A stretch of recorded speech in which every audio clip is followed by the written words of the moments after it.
Today we're going to be talking about interpositives for the movie Southern Comfort from 1981. So, what is an interpositive, you may ask? Well, I don't know, let's take a look at it on the rewind bench just to make sure that we know the formal characteristics of an interpositive. An interpositive is typically used as a duplicating element in between the stages of the original camera negative, which is color, to the actual internegative. That internegative is used to make multiple prints of that film. Why don't we just use a print? Because it's many generations away from that original camera negative.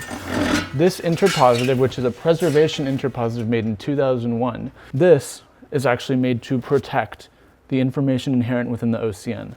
We weren't able to use the OCN because we've been trying to locate it, and we think that it unfortunately may be lost forever. And this may be the best possible element. An interpositive, even at the time of VHS releases, was a material and an element which was very rare to go through machines that could possibly mess it up. That made it a very ideal method of actually releasing films. So some of everyone's favorite movies that they saw for the first time on DVD from major studios are probably from interpositive scans. They look really good. Ryan Emerson, my boss, once described it as a very feathery look, whereas the actual OCN is much more sharp. An interpositive, the reason why it's orange is it's a positive image on negative stock. If you actually saw a print, it would be a transparent base. You can see the actual edge code itself, which is square square. Square square means that this is from 1980. It has even barcodes on one side of it, which kind of symbolizes to me that this is a little bit closer to the 2000s, which is true. This was made in 2001. Also looking for an actual cut, you can actually find that it's not a cut element like an OCN would be. An OCN would have cuts every single time there is a shot change. Whereas on this element, you can see from here to here when the actual Cajun hostage is being held by the actual troopers.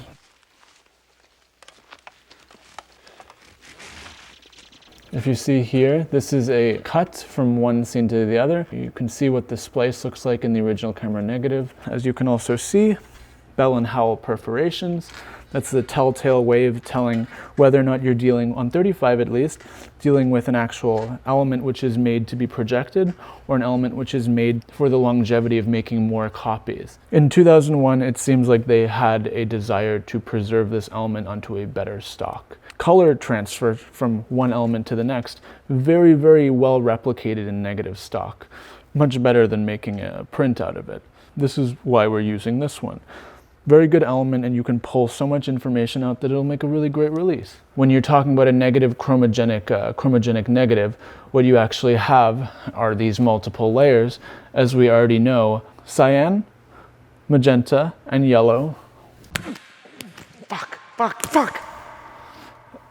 On top of a base. With that cyan, magenta, and yellow, you have a very stable method of actually keeping all of that color information, all of that contrast information. One other aspect of this actual element as a preservation IP, oftentimes IPs are timed. Basically, the actual way that the shots change to each other are fixed to how the director or how the color timer, who ignored the director, actually originally wants to showcase the actual change from one shot to the next and how it's graded. So an untimed element means when they copied this from the OCN, it's not going to actually feature the director's original vision and the color greatest original work. Once we actually scan this, people in digital restoration will have to color correct it and change it so that it actually matches that director's original vision. Putting it onto this stock means we can actually have the most information to work with and change it back to the original way in the digital form.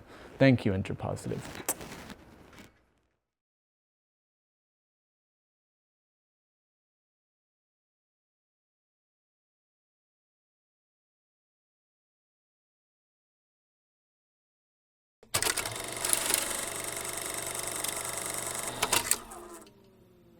Hi there, it's me.